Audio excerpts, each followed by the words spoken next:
Isaias 49.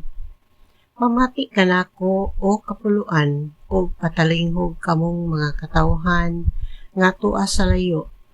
Gitawag ako sa Ginoo didto pa sa taguangkan sa akong inahan. Gikan sa tiyan sa akong inahan, gipili na ako niya. Gihimon niya ang akong dila sama sa usa ka hait nga espada. Gipanalipdan ako niya diha sa landong sa iyang kamot. Gihimo ako niya nga sama sa usa ka talingis nga udyong nga mahimong gamiton bisan unsang higayuna diha sa iyang sudlanag pana. O giingnan ako niya, Israel, sulugoon ko ikaw o pasidunggan ako tungod kanimo. Apan miingon ako, kawang lamang ang akong kahago, gigamit ko ang akong kusog sa wala lamay hinungdan. Apan ang Ginoo ang mohatag kanako justisya ug muganti kanako. Sa wala pa gani ako mataw, gipili na ako sa Ginoo. Gihimo niya akong iyang alagad aron pagtigom sa nagkatibulaag nga katawhan sa Israel. Gipasidunggan ako niya o gihatagag gahom. Miingon ang Ginoo kanako, may mas dako pang buluhaton nga akong ipabuhat kanimo aron pagpabangon sa mga banay ni Israel o sa pagpahiuli sa nahibilin niyang katawhan. Himuon ko ikaw nga kahayag sa kanasuran aron ang akong kaluwasan mudangat sa kinasuokan sa kalibutan. Mao kini ang giingon sa Ginoo, ang manunubos ug balaang Dios sa Israel. Ngadto kaniya nga gitamay pag-ayo sa kanasuran ug giulipon sa mga hari. Inigkakita sa mga hari kanimo, manindog sila ug muyukbo ingon man ang mga prinsipe aron sa pagpasidungog kanimo.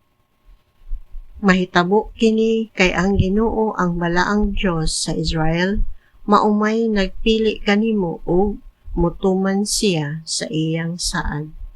Mao kini ang giingon sa Ginoo, sa panahon nga akong gipili, gitubag ko ikaw, gitabangan ko ikaw, sa dihang nagpakitabang ka, bantayan o panalipdan ko ikaw.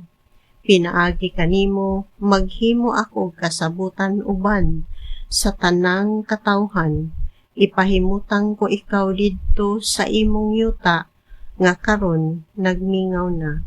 Moingon ako sa mga binilanggo, gula kamo o niadtong anaa sa kangitngit, gawas ngadto sa kahayag.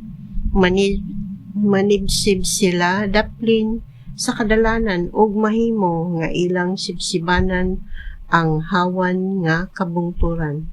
Dili na sila gutomon og hawon, ang hangin ug ang kainit sa adlaw, dili na musakit pa kanila, kay tultulan man sila sa nagmahal kanila ngadto sa mga tuburan sa tubig. Maghimo akog agianan latas sa kabukiran o mag-andam akog dalan alang sa akong katawhan. May mga bot gikan sa halayo, ang uban gikan sa amihanan o kasadpan, ug ang uban gikan sa aswan sa habagatan. Pag-awit sa kalipay o kalangitan o pagmaya o yuta, pag-awit o kabukiran. Kay lipayon sa Ginoo ang iyang katawhan o kaluy-ay niya ang mga nagantos. Apan ang Sion miingon, gibiyaan na ako sa Ginoo, nalimot na siya kanako. Busa ang Ginoo mitubag. Makalimot ba ang usa ka inahan sa iyang anak nga masusok? Dili ba niya mahalon ang iyang anak? Apan bisan pag malimot ang inahan sa iyang anak, ako dili gayud malimot kanimo. Tan-awa Jerusalem, gikulit ko ang imong ngalan diha sa akong mga palad. Ang imong mga paril kanunay kong gibantayan. lupigon sa imong mga magtutukod ang nagguba kanimo o mamiya kadtong migunog kanimo. Tan-awa ang imong palibot, kay nagtigom ang imong katawhan ug mamauli na sila. Ipanumpa ko ingon nga ako buhi nga Dios nga mapargarbuhon ka kanila sama sa babaeng kaslunon nga mapagarbuhon sa iyang mga dayang-dayang alahas. Sa walay duha-duha ang inyong biniyaang dapit ug ang inyong yuta nga giamong-amungan dili na paigo nga kapuy-an sa mamauli nga katawhan. Kadtong nag-among kaninyo ipahilayo na kaninyo ang kabataan nga mataw panahon sa imong kasub-anan muhunghong kanimo. Gamay ra kining dapita alang kanako, hatagi akong dapit nga akong kapuy-an. Unya moingon ka diha sa imong hunauna. Kinsay nanganak ni ining mga bata alang kanako nga nangawala naman ang akong mga anak o dili na ako mahimong mga anak pa? Gibihag ako o gisalikway busa kinsa may nagmatuto kanila. Gibiyaan ako nga nag-inusara busa diin man di kini sila gikan. Mao kini ang giingon sa Ginoong Dios. Kamayon ko ang kanasuran ug ipakita ko ang akong ilhanan ngadto sa katawhan unya puguso nila ang imong mga anak nga lalaki ug sung-ayo nila ang imong mga anak nga babaye pauli nganha kanimo.